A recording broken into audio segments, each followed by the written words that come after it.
Alright guys, and we're back. This is part 2 of episode 4 of Docm77's Minecraft universe. And we're back in the lobby and we're back on Eastie's channel. First we thought we might give you some pro tips on how building such a treehouse, sum it up a bit. Let's go ahead, Eastie. Alright, what's up guys? Well, tip number 1, definitely include smiley faces, that's important. Tip number 2, if you use either planks or logs too much in the construction, it'll start to look a little samey. Maybe I'll include like an example of that at the end, maybe not, probably not. But so I like to include some logs, some leaves, some planks, glowstone if you're on an SMP, but if you're not, you probably won't be able to do glowstone. Sandstone, that was just, I don't really know why I put sandstone in this time. But lots of glass helps a lot. It makes your treehouse look very good from the ground, especially with the lighting and stuff. It'll like glow in parts. It's very cool. Let's see, what are some other ones?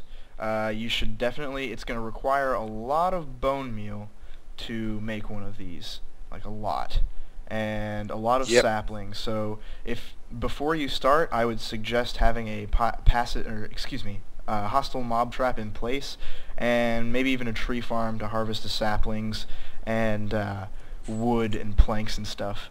I didn't have a tree farm when I built mine on my single player, although in retrospect it probably would have been a good idea because it took me a lot longer because I didn't have materials readily to hand. So yeah, those are some useful tips. I feel like there was one more, but Yeah, the most important tip of them all. and I forgot it. Don't have any fire near this thing. Oh yeah. Don't try to be cool and have a fireplace in that thing. You might be able to do it, but then you have a full room made out of obsidian and stone and whatnot. But guys, you can never be sure. In my world, I just experienced it. I have a little lava pit there, and there's nothing around it that can actually burn, but the fire still spreads. You know, it jumps out and burns a little bit, and one little spark is enough, you know, to set that whole thing on fire, and you will have nothing left but yeah, the skeleton of it. And there's no way to test your spot safely either, because if it catches, it's just burns so fast. There's no chance to way stop you'll it. catch it. Yeah, on the charity server, when the thing started to catch on fire, I saw it like immediately. I was like quite some distance away, and suddenly at the right corner I saw the fire. And I was like, no, fire. And there were many people there, and we had no chance. The thing burned down in 20 seconds. It was like the Hindenburg disaster. Kind of what it The looked like. satellite burned down. Yeah, it was. But yeah, we're gonna have a link to this video in this part here as well, so you can check it out. It was, in the end, you know, we were all like, oh, who did that? Nasty griefer. But in the end, it was funny. You look back at it and go, that was actually kind of a cool fire, and Yeah. whatever. It's not like we mined all those materials or anything.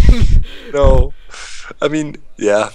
And it was a temporary server. Anyway. Let's get over it. Same thing. We talk about getting over things. Each and every update, we lose some stuff, but we gain some stuff. I took a harsh blow from the last update, but I think I recovered well. And we want to talk about the next update 1.7 just briefly. I was just browsing the forums and checking for info. So one thing up first, pistons have not been confirmed 100%. Hold on, Doc. So Come here. Before we get started on this, oh, I have a great place for us to chat. Come to the library. Oh, the library. Yeah, that's the place for smart talk. Exactly. We could come sit in these chairs and talk about Minecraft. Yeah, we do that. Let me sit here.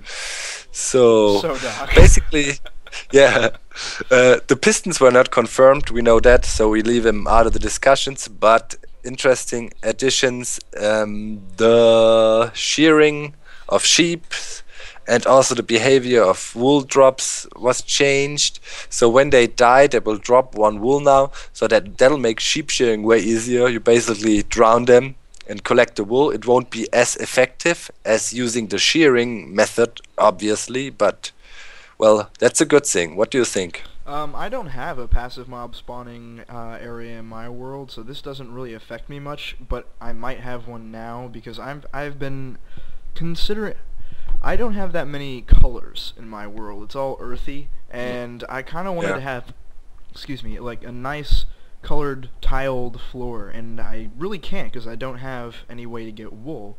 And now, I mean, I don't have to run around shearing sheep, and there was no way I was gonna just shear every sheep. That'd be pointless to build a mob trap just for shearing sheep. And that'll be, and it's, wow.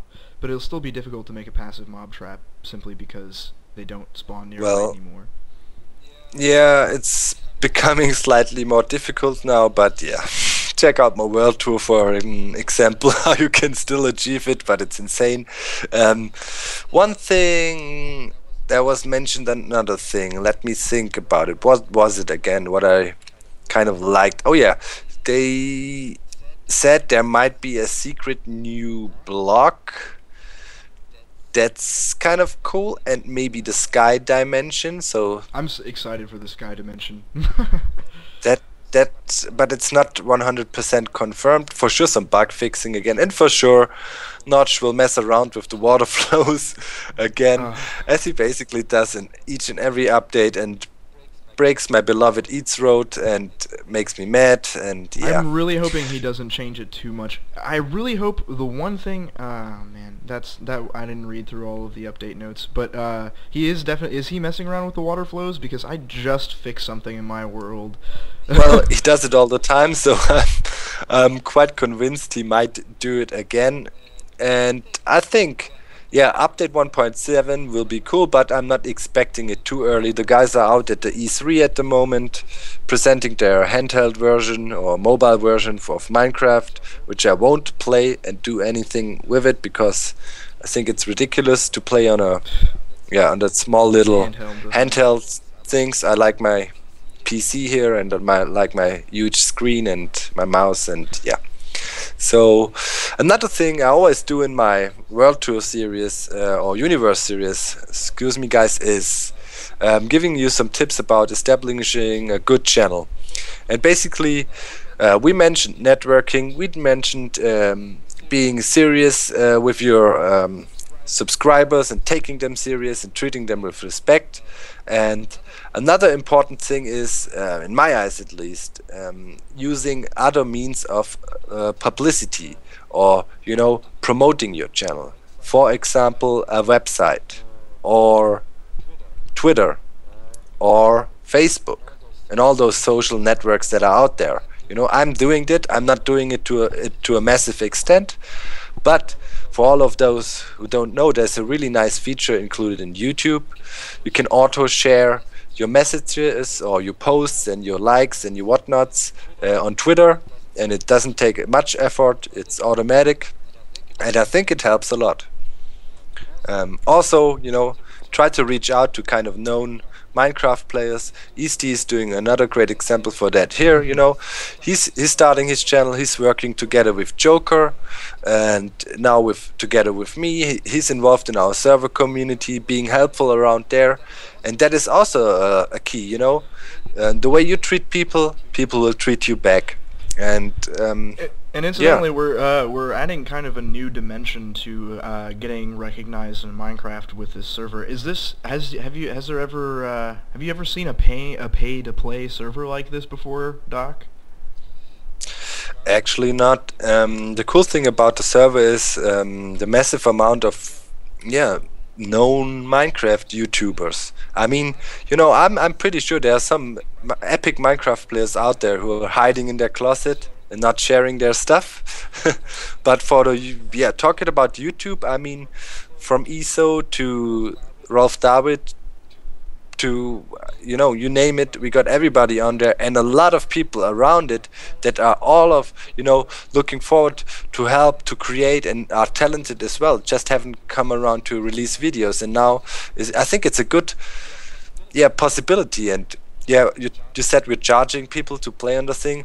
That's obviously true, but we're not trying to make profit. We're paying for the server. The point of that was since you charge people to come on the server, that means that they have a vested interest in not screwing with the server. So you don't have just some jerk who decided, oh, I want to play on the server with all these people. Oh, look at that pretty thing break. That doesn't happen. That doesn't happen. Like it's all a healthy, So far, like a nice environment. Like you go on there and you have a great time. Absolutely, it's worth the money in my eyes. But yeah, there might be different opinions about that. But so far, we almost there. We can almost pay for the server halfway or so. So we need some more money, but we'd rather take quality over quantity. And we kind of everybody can come to play, but one thing you know needs to be sure: you need to be a avid Minecraft player, and you need to love the game, and you need to be a team player and be able to work in a community. Oh, look, the sun. Perfect. I hadn't been really moving my camera. I had just been like sitting here talking. Yeah, cool.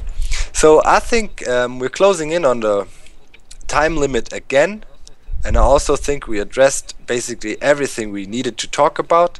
Is there something else you want to add, Eastie? You want to promote your own cause a bit, talk about your future plans and the channel you got up and running? Well, my channel, like I said in one of my first videos, or my world anyway, is very poised to take off. I guess what I mean there is I have all of my stuff in place, I got a good bit of resources, and I have the ability to get more at will, and a lot of ideas. Get ready for that. First of all, the Let's Play with the Treehouse and Joker. I'm looking forward to that series. Guys, make sure not to miss it. And for sure you plan to show off your world. You told me that, and we talked about it. And I'm looking forward to it. And I will for sure help to promote it. So guys, give Eastie some love. Check out his channel. Best would be to subscribe to him, you know, not to miss his start and his next videos. And I think we need to be careful with the time. And I'd say that's it for today. What do you think? That'll do. Alright, and we're back outside. We're reaching the time limit. I just wanted to say bye-bye, guys. Thank you, Eastie, for having me. It was awesome. Looking forward for the next universe tour. Make sure to comment, rate, subscribe, whatever you do all the time. I love you all. And I think, like we always say, that's it for today. We are out. Bye. Bye.